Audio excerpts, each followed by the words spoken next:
سلام به بینندگان عزیز. امروز در خدمتتون هستم با یه آلو اسفناج خیلی خوشمزه که با مرغ درست میکنیم. ما پیازامون رو میذاریم تفت بخوره، یکم طلایی بشه، مرغامون رو بهش اضافه میکنیم.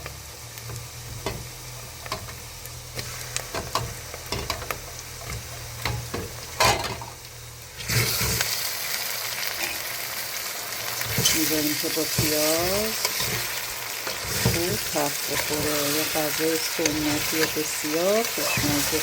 البته که اینو با گوشت درست میکنم ولی با مرغ هم بسیار لذیذ و خوشمزه میشه. من امروز میخوام با مرغ درست کنم. مرغمون رو تفت دادیم با پیاز. حالا بهش زردچوبه میزنیم.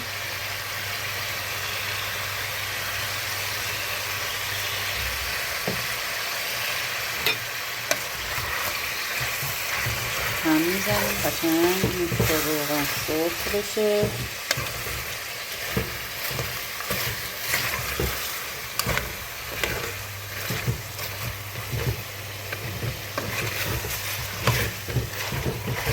بعد از اون سبزیمون رو که از قبل سرخ کردیم بهش اضافه میکنیم.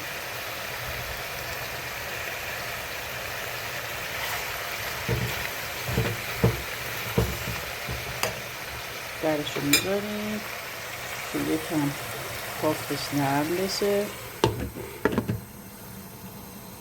خب الان دیگه آب میریزیم و میذاریم جا بیفته.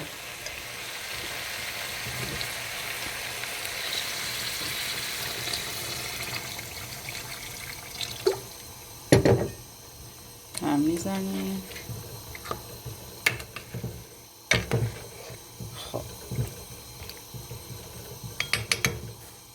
درشو میذاریم تا جا خورشتمون جا افتاده. درشو برمیداریم.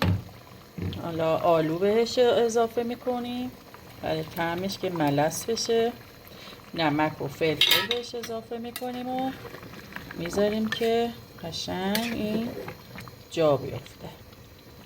دیگه تقریبا آخر غذامونه.